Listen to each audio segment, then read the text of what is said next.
안녕하세요. 김광삼의 찐코TV 김광삼 변호사입니다. 지금 특검 3개가 가동이 되고 있죠. 내란 특검, 김건희 특검, 그 다음에 이제 최상병 특검 이렇게 가동이 되고 있는데, 이 중에서 가장 아마 좀 빡세면서도 신속하고 발빠르게 움직이는 게 내란 특검 같아요. 그리고 내란 특검이 규모도 엄청 크잖아요.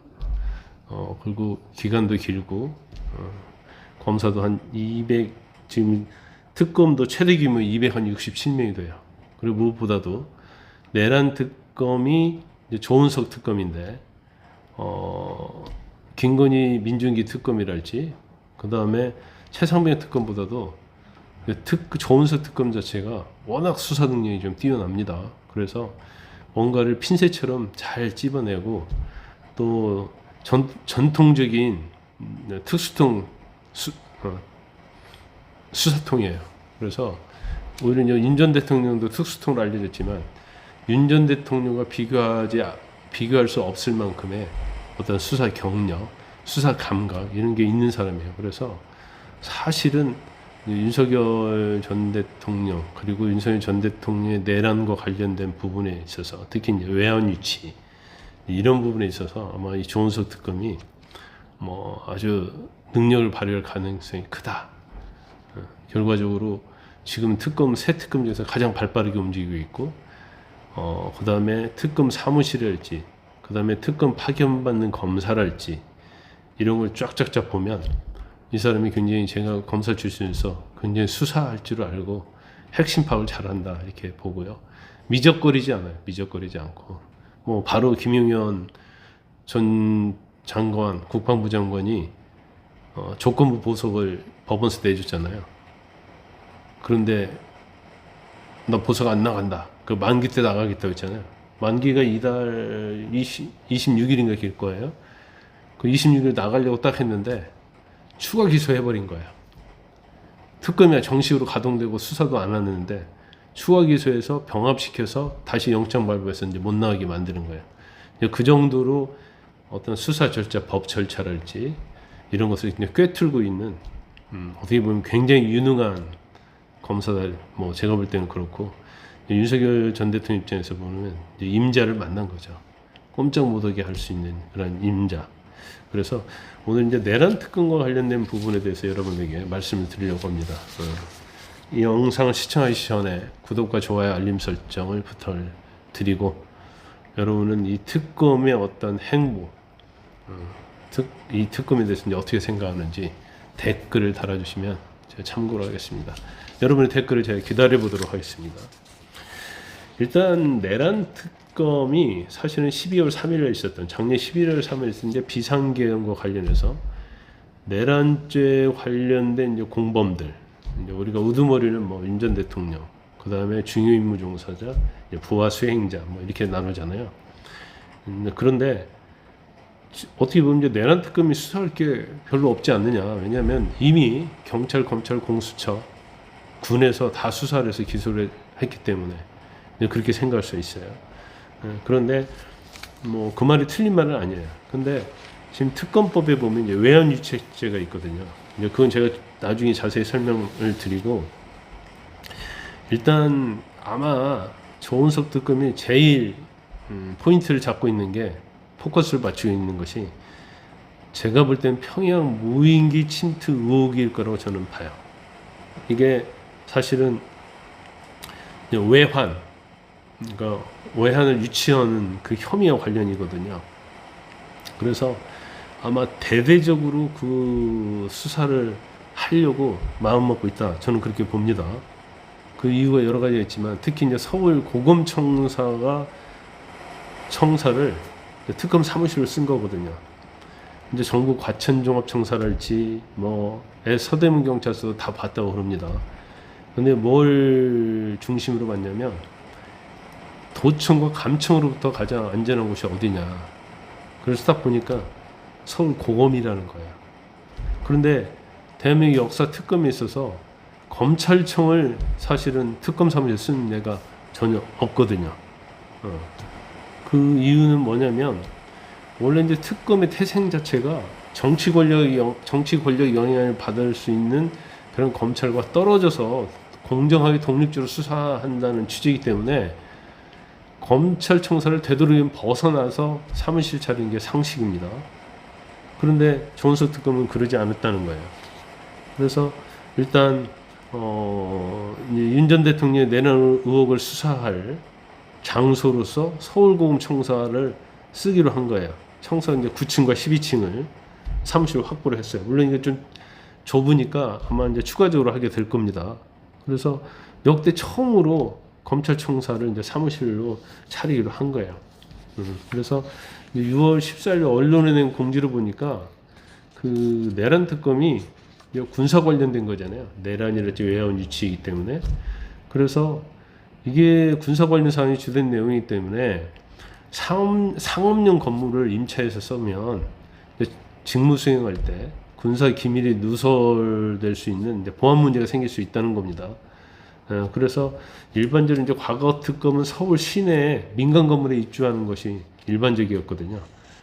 그렇지만 이번에는 오히려 어떻게 보면 검찰청사가 훨씬 더 도청, 감청, 보안으로부터 가장 장점을 가지고 있다 이렇게 생각을 해서 서울 고검을 결과적으로 확보해서 이제 특검 사무실 쓰고 있다 이렇게 볼 수 있어요.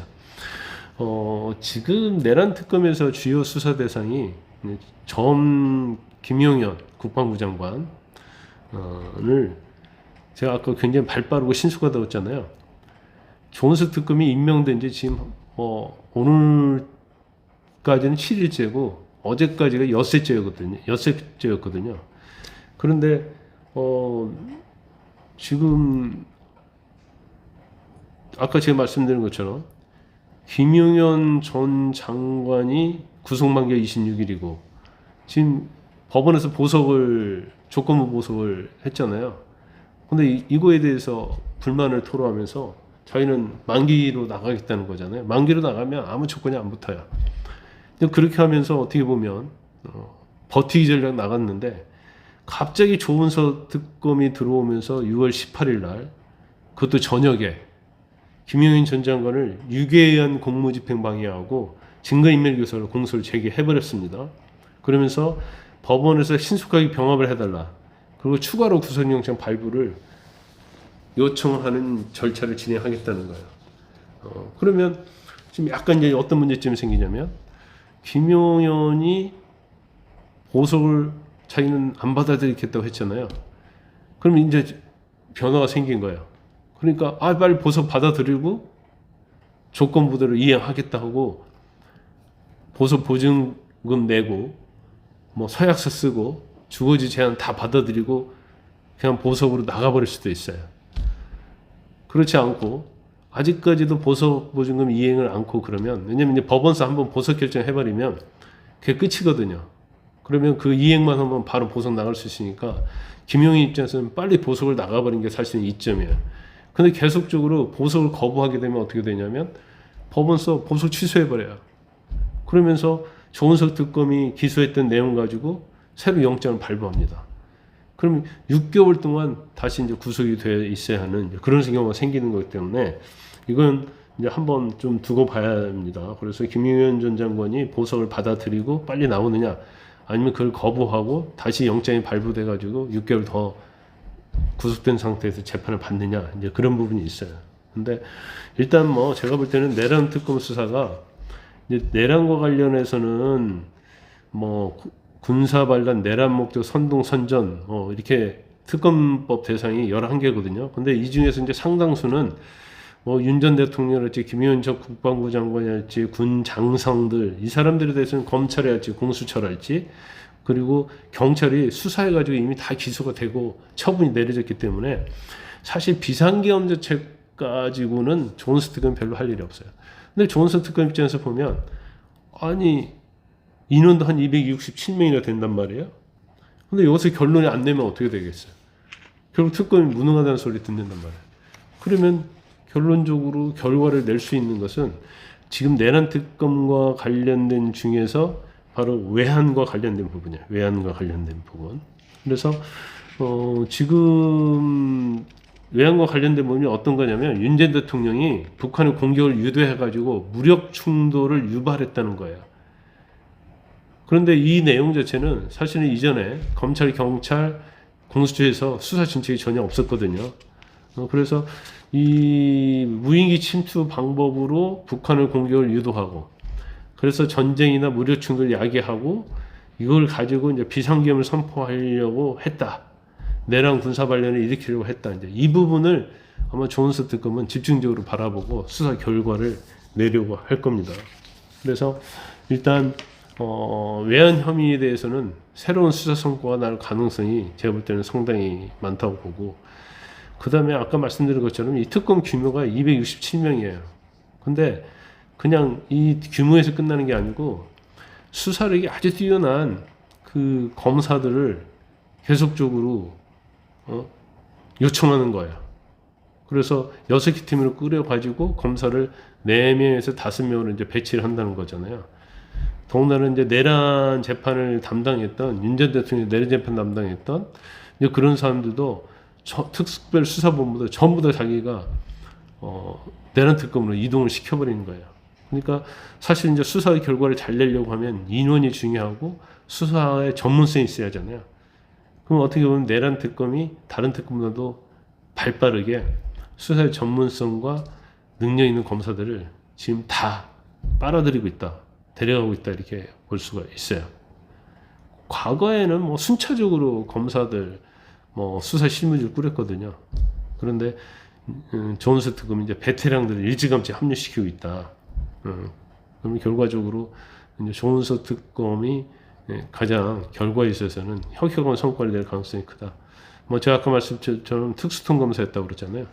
노무현 정부 때도 안희정 충남도에서 구속했고요. 그러면서 이제 조은석이라는 이름이 굉장히 널리 알려졌고, 박근혜 정부 때도 사실은 대검 형사부장이었는데 세월호 참사 관련해서 법무부하고 청와대가 굉장히 갈등을 많이 빚었어요. 그러다 이제 좌천되기도 했고요. 그 다음에 뭐 여러 가지 본인에 대한 이력이 상당히 많다. 문재인 정부 때는 검찰총장 후보로 거론이 됐는데 윤 전 대통령으로 인해서 총장에서 밀려났어요. 그러니까 역사는 아이러니컬하잖아요. 윤 전 대통령이 총장이냐 조은석이 총장인데 조은석이 밀려났는데 결국 조은석이 윤 전 대통령을 수사하는 그런 상황이 된 겁니다. 상당히 아이러니컬하고 어떻게 보면 재미도 있고 그럽니다. 아마 걸리면 빠져나기 어렵다는 검사로 또 유명하다고 그래요. 그래서 일단 뭐 내란 특검이 앞으로 언론을 좀 많이 장식할 가능성이 크다, 저는 그렇게 봅니다. 일단 여러분 뭐 시청해 주셔서 대단히 감사합니다.